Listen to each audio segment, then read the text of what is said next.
Brexit will finally happen at the end of the year as the government formally notified the European Union it will be leaving.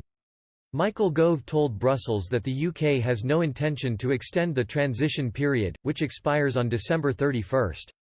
His warning came in the last joint committee meeting between the UK and EU before the final deadline to delay negotiations for up to years at the end of the month.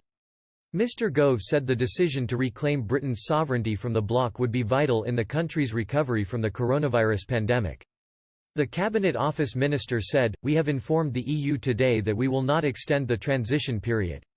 The moment for extension has now passed. At the end of the year we will control our own laws and borders, which is why we are able to take the sovereign decision to introduce arrangements in a way that gives businesses impacted by coronavirus time to adjust." Today's announcement is an important step towards getting the country ready for the end of the transition period, but there is still more work to be done by both government and industry to ensure we are ready to see the opportunities of being a fully independent United Kingdom. The intervention has prompted Brussels to agree to intensify Brexit negotiations across the summer. Michel Barnier, the EU's chief negotiator, finally conceded that a trade deal would have to be in place by the end of the year. He said, "The EU has always been open to an extension of the transition period. At today's joint committee, we took note of the UK's decision not to extend.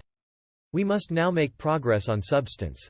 To give every chance to the negotiations, we agreed to intensify talks in the next weeks and months."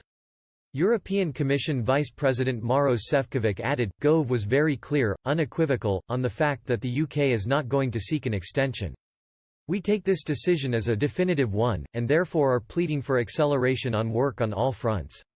It comes as UK officials unveiled plans for light-touch border checks with the EU from January 1.